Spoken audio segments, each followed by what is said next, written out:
ଆପଣଙ୍କର ନୂଆପଡ଼ା ଇଲେକ୍ସନରେ ଆପଣ ପ୍ରଚାର ମଇଦାନରେ ଏବେ ଅଛନ୍ତି, ତ ସେଠାକାର ସ୍ଥିତି ଆପଣ କ'ଣ ଦେଖୁଛନ୍ତି? ସ୍ଥିତି ତ ବହୁତ ଭଲ ଅଛି। ମୁଁ ପ୍ରାୟ 3-4 ଦିନ ହେଲା ଆସିଲେଣି ନୂଆପଡ଼ାକୁ।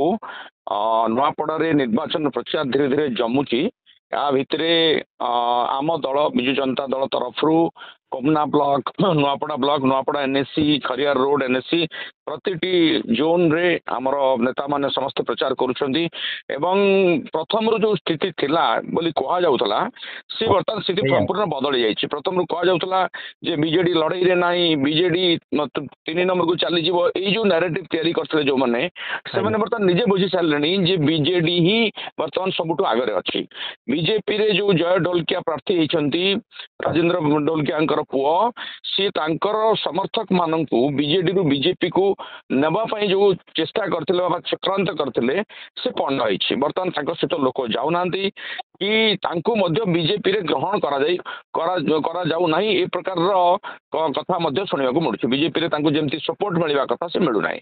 ତ ଅନ୍ୟ ପକ୍ଷରେ ସ୍ନେହାଙ୍ଗିନୀ ଛୁରିଆ ଯିଏକି ବିଜେଡିର ପ୍ରାର୍ଥୀ ହେଇଛନ୍ତି, ସିଏ ଘର ଘର ବୁଲୁଛନ୍ତି, ପ୍ରତ୍ୟେକ ଜାଗାକୁ ଯାଉଛନ୍ତି ଏବଂ ତାଙ୍କୁ ବିପୁଳ ସମର୍ଥନ ମିଳୁଛି। ଆମେ ମଧ୍ୟ ତାଙ୍କୁ ଜିତେଇବା ପାଇଁ କି ନବୀନ ପଟ୍ଟନାୟକଙ୍କର ନିର୍ଦ୍ଦେଶରେ ଆମେ ଉଦ୍ୟମ କରୁଛୁ ଏବଂ ଆଜିର ସ୍ଥିତି ଯଦି ଦେଖାଯିବ ବିଜେଡି ଯଥେଷ୍ଟ ଆଗରେ ଅଛି ଏବଂ ବିଜେପି ଧୀରେ ଧୀରେ ଖସୁଛି, ବରଂ କଂଗ୍ରେସ ତାର ସ୍ଥିତି ବଜାୟ ରଖିଛି। ତେଣୁ ବର୍ତ୍ତମାନ ଆଗକୁ ଆହୁରି ନବୀନ ପଟ୍ଟନାୟକ ଆସିବାର ଅଛି। ନବୀନ ପଟ୍ଟନାୟକଙ୍କର 2ଟି ପ୍ରୋଗ୍ରାମ ଅଛି ନୂଆପଡ଼ାରେ, ସେ ଆସିଲେ ସ୍ଥିତି ଆହୁରି ବଦଳିଯିବ, ଆହୁରି ଆମ ସପକ୍ଷରେ ଆସିବ। ଯୋଉ ପ୍ରଭାତୀ ମ୍ୟାଡାମ ଜଣକ ଯୋଉ ଉପମୁଖ୍ୟମନ୍ତ୍ରୀ ପ୍ରଭାତୀ ମ୍ୟାଡାମ ଯାଇଥିଲେ ଆଜି 2 ଦିନ ତଳେ ଯୋଉ ଯାଇଥିଲେ, ସେଠାରେ ଯୋଉ ବିଜେଡି ଦଳକୁ ଯୋଉ ସ୍ନେହାଙ୍ଗିରୀ ଛୁରିଆଙ୍କୁ କହିଥିଲେ ଯୋଉ ଡାଇଲଗଟି ସେ ମାରିଥିଲେ, ନୂଆପଡ଼ାବାସୀ ତାଙ୍କୁ କୋଉଭଳି ଭାବରେ ଗ୍ରହଣ କରିବେ, ତାଙ୍କ କଥାକୁ କେତେ ଆକାରରେ ସେମାନେ ଗ୍ରହଣ କରିବେ? ଦେଖନ୍ତୁ, ସେ ତାଙ୍କର ପ୍ରଭାତୀ ପରିଡ଼ା ଉପମୁଖ୍ୟମନ୍ତ୍ରୀ ମହୋଦୟା ସେ ଯୋଉ ଭାଷଣ ରଖୁ ରଖୁ ଯୋଉ କଥାଟି କହିଦେଇଛନ୍ତି ତାହା ବିଜେପିର ନେତୃମଣ୍ଡଳୀଙ୍କ ଭିତରେ ମଧ୍ୟ ଅସନ୍ତୋଷ ସୃଷ୍ଟି କରିଛି।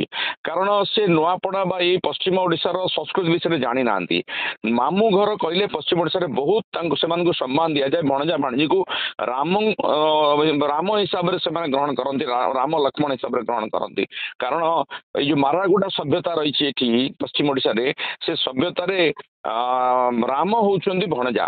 ତେଣୁ ଯୋଉ ମାମୁଁ ଘର ସାତପର ସେ କହିଦେଇଛନ୍ତି, ତାକୁ ନେଇକରି ନୂଆପଡ଼ାବାସୀଙ୍କ ଭିତରେ କ୍ଷୋଭ ସୃଷ୍ଟି ହେଇଛି ଏବଂ କ୍ରୋଧ ବି ସୃଷ୍ଟି ହେଇଛି। ମୁଁ ଭାବୁଛି ସେ ତାଙ୍କୁ କ୍ଷମା ମାଗିବାକୁ ପଡ଼ିବ। ଯଦି ସେ କ୍ଷମା ନ ମାଗୁଛନ୍ତି ବା କ୍ଷମା ମାଗିଲେ ମଧ୍ୟ ନୂଆପଡ଼ାବାସୀ ତାଙ୍କୁ କ୍ଷମା କରିବେ ନାହିଁ ଏବଂ ଏହା ତାଙ୍କ ଦଳ ବା ତାଙ୍କର କ୍ୟାଣ୍ଡିଡେଟର ବିପକ୍ଷରେ ଯାଉଛି।